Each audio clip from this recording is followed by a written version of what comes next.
সবার নজর খালেদা ও জামায়াতের দিকে। বাংলাদেশে ৩০শে ডিসেম্বর অনুষ্ঠেয় সংসদ নির্বাচনের মনোনয়নপত্র জমা দেবার শেষ দিনে অন্যতম বড় দুই ঘটনা ছিল প্রধান বিরোধী দল বিএনপির কারাভোগরত নেত্রী খালেদা জিয়ার মনোনয়নপত্র জমা পড়া এবং নিবন্ধনহীন দল জামায়াতে ইসলামীর এই ঘোষণা যে তারা ২৪টি আসনে ধানের শীষ প্রতীক নিয়ে নির্বাচন করবে।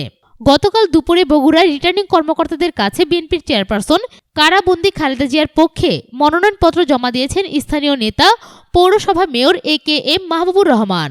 সংবাদদাতারা জানাচ্ছেন, খালেদা জিয়ার নির্বাচন করা নিয়ে অনিশ্চয়তা থাকায় এই আসনে আরও কয়েকজন বিএনপি নেতাও মনোনয়নপত্র জমা দিয়েছেন। ২ বছরের বেশি মেয়াদের কারাদণ্ডপ্রাপ্ত কেউ নির্বাচন করতে পারবেন না।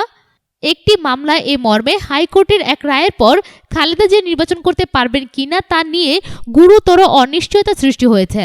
তবে তার আইনজীবীরা বলছেন, আইনি পথ এখনো আছে বলে তারা মনে করেন। তবে প্রশ্ন হলো, এর জন্য হাতে যথেষ্ট সময় আছে কিনা। উৎস bdjournal.com। সব খবর সবার আগে পেতে ফ্রিকি নিউজের সাথেই থাকুন। ধন্যবাদ।